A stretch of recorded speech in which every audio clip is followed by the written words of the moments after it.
Le Real Madrid frappe fort sur le marché des transferts. Victor Gheck et Ricardo Calafiori rejoignent la Maison-Blanche. Le Real Madrid continue d'affirmer son influence sur le marché des transferts en attirant les meilleurs talents européens. Deux nouvelles recrues viendront renforcer l'effectif madrilène dès juillet 2025. L'attaquant suédois Victor Gheck, qui a provoqué son départ du Sporting CP, et le défenseur italien Ricardo Calafiori, arraché à Arsenal après d'intenses négociations. Retour sur ces transferts stratégiques qui confirment l'attractivité inégalée du club merengue. Victor Gheck, un attaquant de classe mondiale pour Madrid. Le Real Madrid a officialisé la signature de Victor Gheck, ancien attaquant vedette du Sporting CP, pour un montant de 40 millions d'euros avec un bonus potentiel de 5 millions. Auteur de 34 buts lors de la saison 2024 à 2025, le Suédois de 26 ans était très convoité par plusieurs grands clubs européens, notamment Manchester City et le FC Barcelone. Pourtant, son objectif était clair, porter le maillot du Real Madrid. Un transfert long et compliqué. L'opération ne s'est pas faite sans difficulté. En janvier, le Sporting CP rejetait catégoriquement les propositions madrilènes, refusant successivement 3 offres de 25, 30 et 35 millions d'euros. Le club portugais, dirigé par Federico Varonda, considérait Gheck comme un élément essentiel de son attaque et ne souhaitait pas le laisser partir. Toutefois, le joueur a pris les devants. D'après des sources proches de son entourage, il a clairement fait savoir au Sporting qu'il ne comptait pas prolonger son contrat et a exercé une pression supplémentaire en menaçant de ne pas disputer les matchs décisifs si son transfert vers Madrid ne se réalisait pas. Face à cette détermination et à l'insistance du Real, le Sporting a fini par céder et accepter l'offre finale de 40 millions d'euros. Pourquoi Madrid plutôt qu'ailleurs? Manchester City et le FC Barcelone ont tenté de le convaincre. Pep Guardiola le voyait comme le successeur idéal de Julián Alvarez et lui proposait un salaire net de 12 millions d'euros par an avec un rôle clé en attaque. Le Barça, cherchant un remplaçant à Robert Lewandowski, était prêt à aller jusqu'à 45 millions d'euros. Mais Gheck est resté inébranlable. « Je veux marcher sur les traces de Karim Benzema », a-t-il confié à ses proches. Le Real Madrid lui garantit une place de titulaire incontestée, un projet ambitieux et une équipe taillée pour dominer la Ligue des Champions. Un profil parfait pour Ancelotti. Carlo Ancelotti a trouvé en Gheck l'avant-centre qu'il recherchait.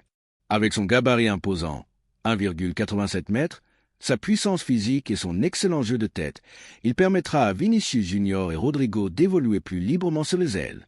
Sa polyvalence, lui permettant d'alterner entre un rôle de pivot et un attaquant de profondeur, en fait un atout essentiel pour les différentes approches tactiques du Real. Ce transfert est bien plus qu'un simple renfort offensif. Il symbolise la capacité du Real Madrid à attirer les meilleurs talents, même face aux offres colossales des clubs financés par des fonds souverains. Ricardo Calafiori, un renfort défensif de premier choix. Le Real Madrid ne s'est pas seulement renforcé en attaque. En défense, les dirigeants madrilènes ont frappé un grand coup en convainquant Ricardo Calafiori de quitter Arsenal pour rejoindre le Bernabéu. Pour s'attacher les services du jeune Italien de 22 ans, considéré comme l'un des défenseurs centraux les plus prometteurs d'Europe, le club merengue a déboursé 60 millions d'euros, avec un bonus éventuel de 5 millions. Un bras de fer avec Arsenal. Le transfert de Calafiori a été tout aussi ardu.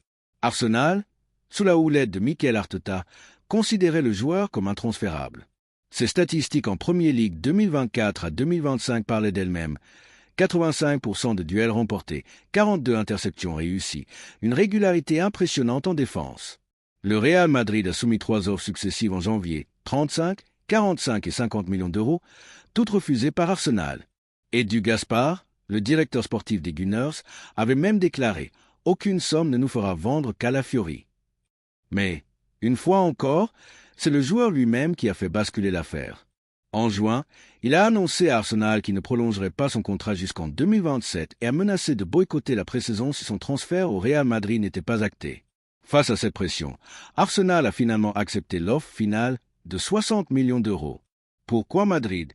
Comme pour Gheck, Manchester City et Barcelone étaient également sur les rangs. City voyait en lui une recrue idéale pour sa défense, tandis que le Barça voulait en faire le successeur de Ronald Araujo, dont le départ en 2025 semble inévitable. Mais Calafiori n'a jamais hésité. Depuis le début, je voulais le Real Madrid et rien d'autre, a-t-il confié à son entourage. Un atout défensif majeur. Grâce à sa solidité physique et à son intelligence tactique, Calafiori s'intégrera parfaitement dans la défense centrale du Real Madrid aux côtés d'Eder Militao et Antonio Rudiger.